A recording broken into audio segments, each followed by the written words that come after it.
years ago, I launched the I Jump in June challenge. The challenge was meant to inspire others to move, as well as create a new habit for myself that would allow me to grow mentally and more physically. My desire is that I want to be pleasing to God, and I want my vessel to be useful to God and to the kingdom. I am a self-motivated person. I love being on the go, and I use movement as a tool to encourage others. So for the month of June, I will post daily fitness challenges. It was always fulfilling when a friend, whether it was a male or a female, would message me or tell me that I inspired them to step out of their comfort zone and start exercising more than they have done in years. It was almost like a catalyst for me. It confirms that I'm walking in my purpose and that I truly have to keep doing what I'm doing because the work is for God. So I kept the challenge going. Another year and another year. See, June is my birthday month.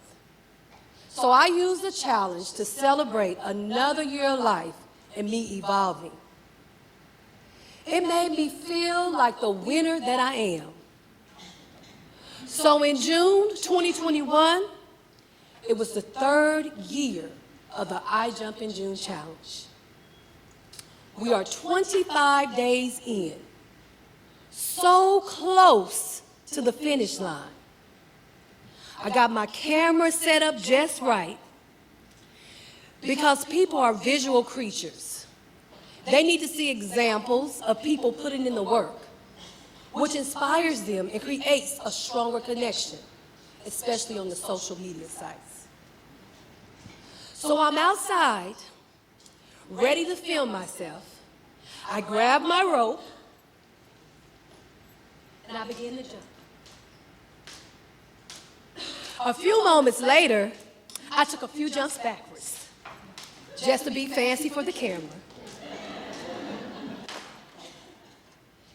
I felt like I was doing my best work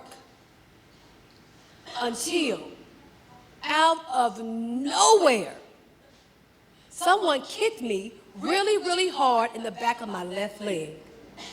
At least that's what it felt like. I almost fell to the ground, but I reached for the table in front of me.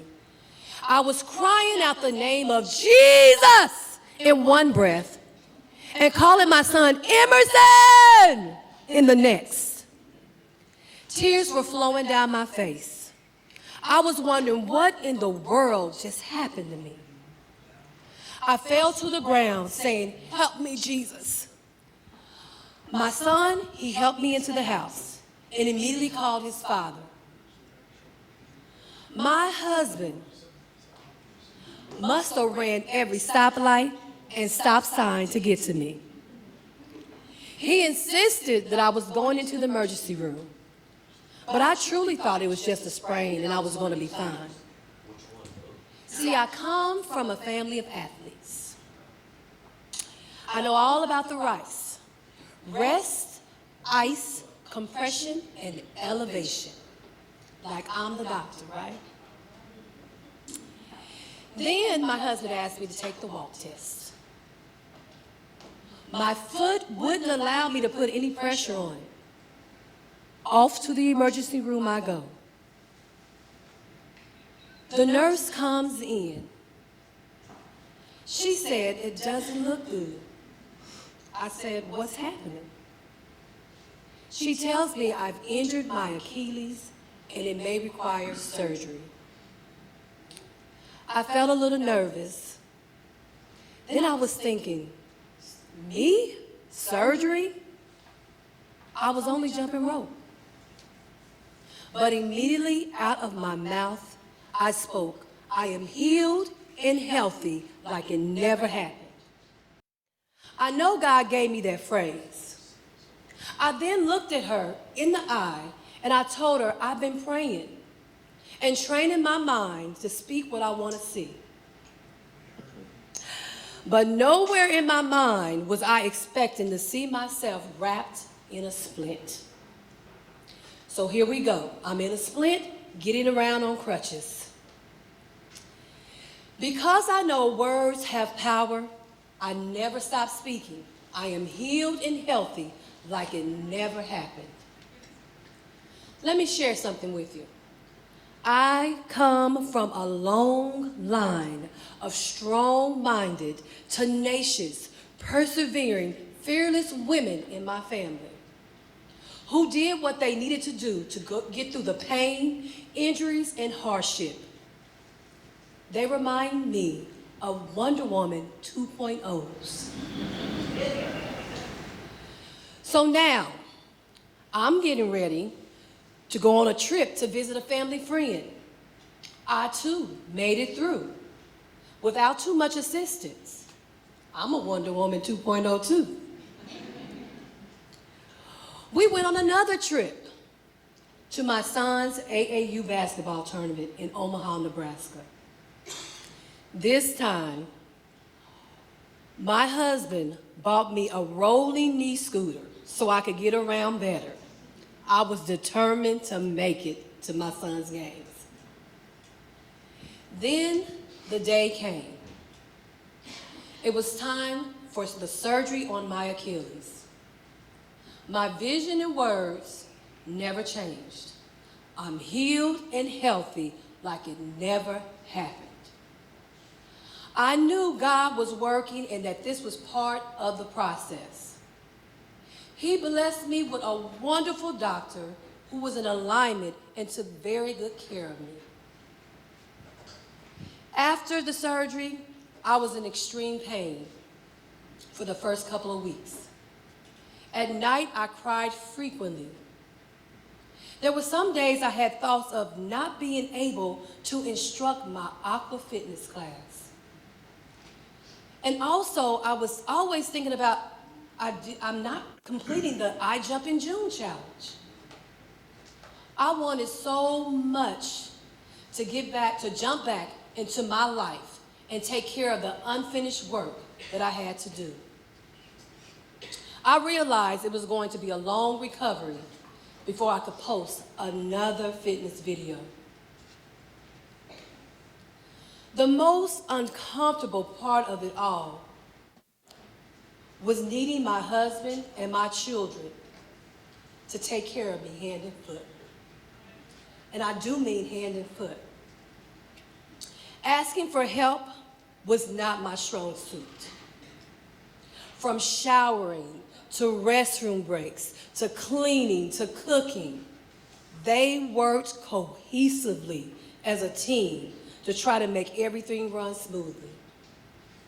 My amazing husband, my king, before and after a long day of work, he would tend to me, even calling to check on me between his breaks. There would also be some nights he'd stay up and rub my beautiful feet, which would soothe the pain. My children, my gifts, they stepped up and were incredible in his absence. I didn't really know why it was uncomfortable allowing others to take care of me, to do things for me. But as I continued to pray on everything, I started to see what was truly bothering me. Letting go of control. Trusting the people in my life to help me. And keeping faith that God is in control of every aspect of my life. I was beginning to embrace vulnerability. As soon as I was coming into terms with my physical vulnerability, a tragedy struck my family. My nephew, Jelani Day, went missing. I was still in recovery, walking in a boot. Immediately, what I was going through didn't matter. I mentally dismissed all my feelings for myself. I put my strong face back on because the only thing that mattered was being there for my sister, to help her find my nephew, and to help anyone who needed me. It was a terrifying time, and I resumed being the superhero I thought I needed to be. When Jelani's body was found, I suffered from a hidden grief so big, so deep. There were times my physical body would not move, and I would wail out cries that were uncontrollable. I literally felt stuck, and each time I wanted to be alone.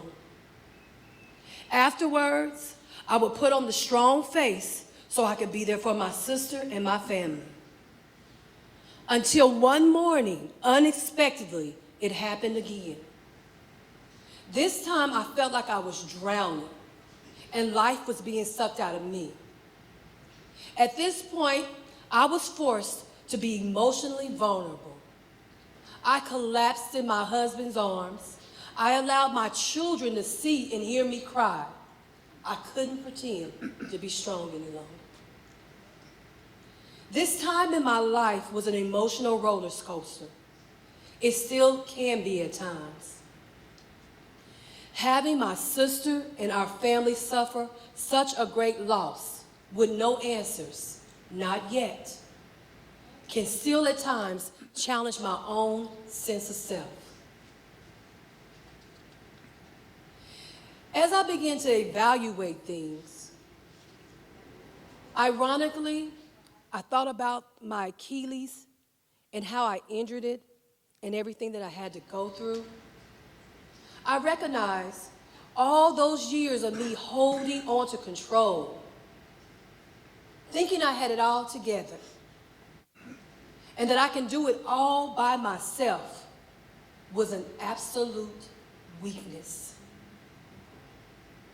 After the surgery, I had to be vulnerable to the people who loved me and wanted to genuinely care for me. After the tragic loss of my nephew, Jelani Day, I gave into overwhelming emotions and I reached out for help, support, and I accepted helping hands of people who God has placed in my life.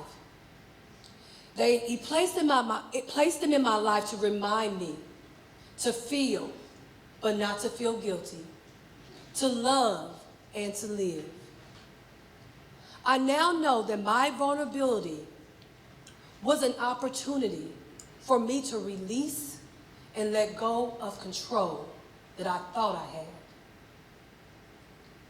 I understand that the words that God gave me to speak over myself when I had the injury was not just for the injury. I praise and I trust God. I'm grateful for all the people I have and I had in my life. My faith has increased and my wisdom is activated. And now I know who is truly in control. I even look back at some of the things I did before all of that happened. I am the CEO and founder of WinningWomen. I organize some amazing events. WinningWomen 5K, ride, run, walk, and win. WinningWomen Building Winning Women Brunch, all to celebrate, encourage, and inspire women. All of this was done at a time where I didn't even ask for help. Very alone, very much assistance.